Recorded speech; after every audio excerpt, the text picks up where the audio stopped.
They directly replaced they filled all their needs. A+ here from Trevor, and tough to disagree. Lions looking good, man. Both sides of the ball. They had a cornerback need, attacked it with enthusiasm unknown to mankind, like Jim Harbaugh would. Trading for Carlton Davis, and then trading up to draft Terrion Arnold, Ennis Rakestraw from Missouri as their second-round pick. So, love what the Lions have done here.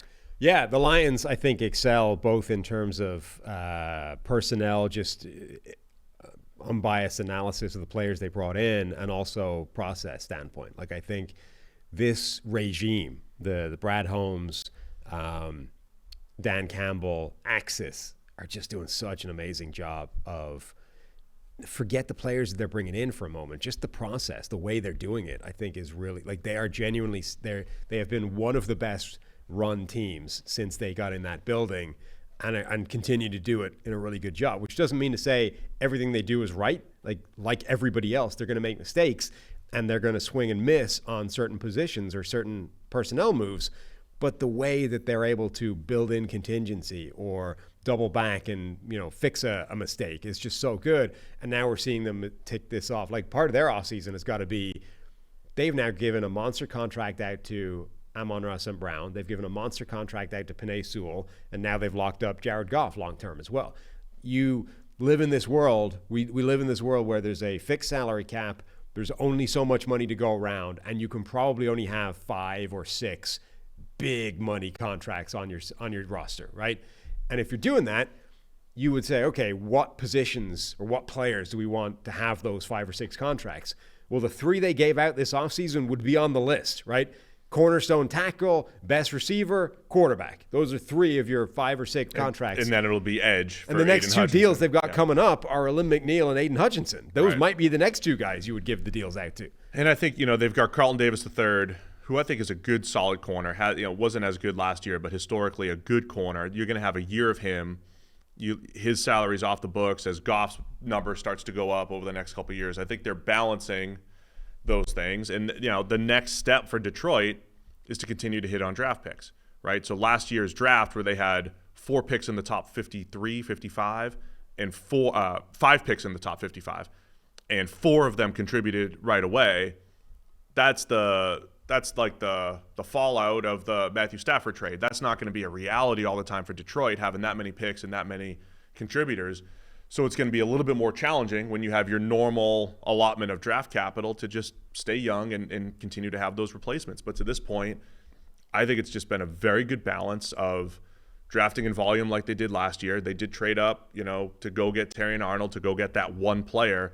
But I think you can balance that because of how many good players they brought in over the last 3 years. Yeah, I think there's multiple defenses of that move. Number one, I do think that there is something to this idea of, if you trade up to get what is theoretically a blue, like, you have to have some sort of analysis of your degree of confidence in and your level of how high you think this guy was. So in particular, trading up to grab what you believe is a blue chip prospect in a draft that runs out of them quite quickly, right? So I think there's a difference between trading up in the second round, where the difference between 35 and 45 is probably negligible, to trading up in the first round when you might be getting a player that, okay, even if he's falling to 24 or whatever, if you believe, or if the consensus board, if the consensus is that guy's actually like a top 10 player, which you can make the case for Arnold. I think he was 11 or 12 on the consensus board. They end up getting him in the 20s. And then number 2, again, the contingency, understanding. We might have it wrong. We might be wrong here. Like, that's part of why trading up is such a bad idea in general terms, because teams don't build in contingency. They go, we just traded for this guy. He's everything. Let's go. And then they screw it up, right? He's not that guy. And suddenly you've got no more alternatives. The Lions traded up for what they believe is probably the best corner in this draft, or a top 10 player. And then the very next pick in the second round, they went, yeah, but we might be wrong. Let's get another one just in case.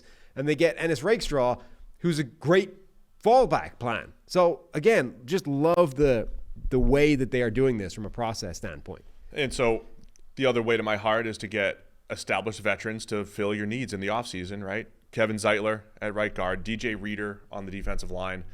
I'm also probably going to fall for Marcus Davenport every offseason on all of his one-year deals because they're one-year deals. And the potential, I think, is still there for Davenport. When he's healthy, he is a solid player. What's his cutoff? Has he never played more than 500 snaps, 600 snaps? It's also cheaper than it was a year ago. Oh, I mean, it's half the price as last year. That also fills a need, and I think as they get healthier on the defensive line, they'll look deeper this year in Detroit. So I love a lot of what Detroit has done, not just this offseason, but the last 3 offseasons, and that's why they have one of the best rosters in the NFL. Yeah, he has one season in his NFL career with more than 500 snaps, and that was 533 5 years ago. I'm willing to bet that this is going to be the year that you get the 500 to 600 good, solid snaps out of Marcus Davenport. I like taking that shot on a 1-year contract. I liked it last year at $10 million or whatever the Vikings were playing him. Now it's 6.5 because he had the year where he only had 100 and something snaps for the Vikings. Like it's perfect. They're buying even lower than Minnesota was. He's liable to be that guy that has that one big year, and then someone signs him to a big deal. Yeah, like off of that. Last year didn't change the high end of outcomes for Marcus Davenport, right? Like it's the same gamble the Vikings took a year ago. Only it's cheaper because he only played 100 and something snaps last year because he spent basically the entire year injured. Like it's the low end is pretty much the same. You know that the worst thing that could happen is he gets hurt and doesn't feature, right? That was the same a year ago as it is now. And the high end hasn't changed either because he's still capable of having a season where he puts it all together, plays 600 snaps and gets 55 pressures for you.